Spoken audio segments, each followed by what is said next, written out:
네, 세계 증시 소식을 빠르게 새벽 배송해드리는 글로벌 증시 시간입니다. 연합인포맥스 임하람 뉴욕 특파원과 함께합니다. 안녕하십니까? 네, 안녕하세요. 네, 간밤에 뉴욕 증시가 급락한 것으로 보이는데요. 마감 소식부터 전해주시죠. 네, 미국 현지 시간 12월 18일 거래가 마무리가 되었습니다.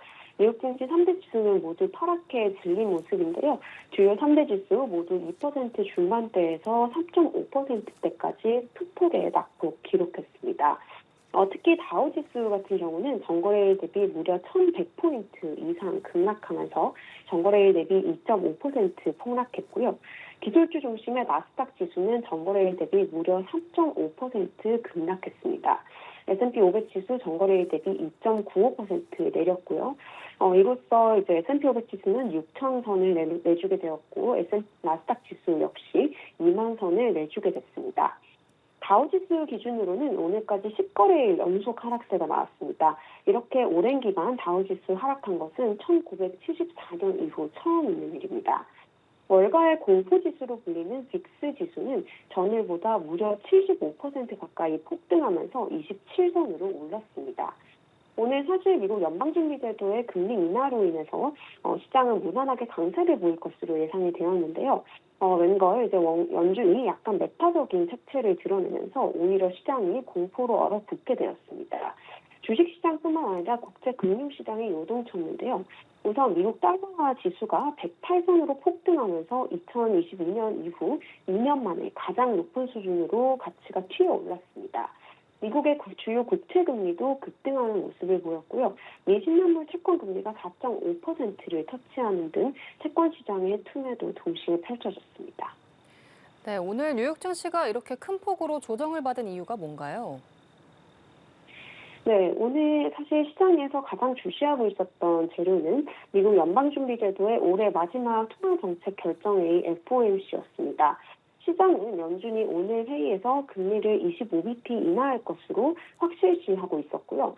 연준은 예상대로 금리를 25bp 인하를 시켰습니다. 사실 이 부분에 있어서는 시장의 예상에 크게 벗어나는 게 없었는데요. 문제는 연준이 내년에는 지금처럼 금리를 계속 인하하지 않을 것이다라는 점을 강력하게 시사했다는 겁니다. 연준은 오늘까지 3차례 연속으로 금리를 인하를 했고 연방기준금리를 4.25%에서 4.5% 범위, 즉 2022년 12월 레벨로 다시 되돌렸지만 향후에는 금리 인하 속도가 상당히 늦어질 수 있음을 시사했습니다. 연준 위원들의 금리 전망이 담긴 점도표에서 이런 부분이 여실히 드러났는데요. 이 점도표 상에서 내년 말 연방기준금리 중간값이 3.9%로 제시가 됐습니다. 이것을 해석해보면 원래 당초에는 연준이 이 점도표상에서 내년 4번의 금리 인하를 시사를 했었는데 이거를 2번 인하로 조정시켰다는 겁니다. 즉 내년의 금리 인하 폭이 기존에 생각했던 것의 절반밖에 안 될 수도 있다라는 심리, 거기에다가 이 12월 이후 이르면은 다음 달인 1월 회의부터 연준이 금리 인하를 중단시킬 수 있다라는 인식이 퍼지면서 시장이 좀 공포에 질렸다라고 볼 수 있을 것 같습니다. 오늘 이 연준의 금리 인하 결정에서도 소수 의견이 나왔는데요. 베스헤머 클리블랜드 연은 총재가 금리를 동결해야 된다라는 의견을 제시를 했습니다.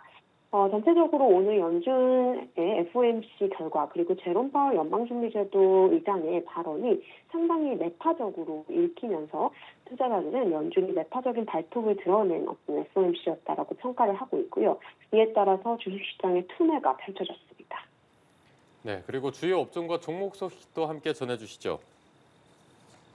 네, 사실 뉴욕 증시는 오늘 오전장까지 상당히 순항하고 있었는데요. 오후 2시, 현지 시간으로 오후 2시에 금리 결정이 발표되고 매파적인 점도표가 발표가 되면서 전 업종이 갑자기 하락 전환을 하면서 투매 현상을 보이기 시작했습니다. 뉴욕 증시에서는 오늘 광범위하게 투매 현상이 벌어졌고요.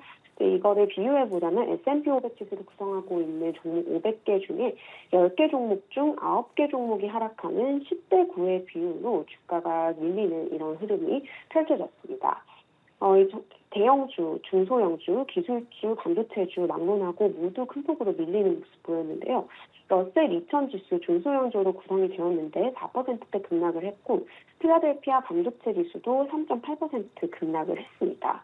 주요 기술주도 큰 폭으로 밀리는 모습 보였습니다. 대표적으로 테슬라의 주가가 8% 이상 폭락하는 흐름을 보였고요. 아마존의 주가가 4.6%, 그리고 구글과 메타 플랫폼스 주가, 마이크로소프트 주가가 3%대 밀렸습니다. 엔비디아만 그나마 이제 선방하는 모습을 보이다가 결국 시장의 전체 흐름을 쫓아가면서 1%대 하락 마감하는 모습을 보였고요.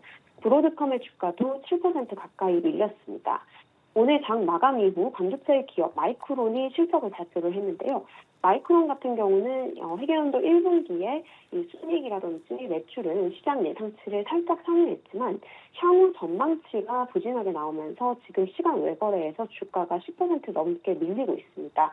이런 부분이 내일 이제 뉴욕 증시의 기술주 흐름에 더욱더 영향을 줄 수 있을지 여부가 주목됩니다.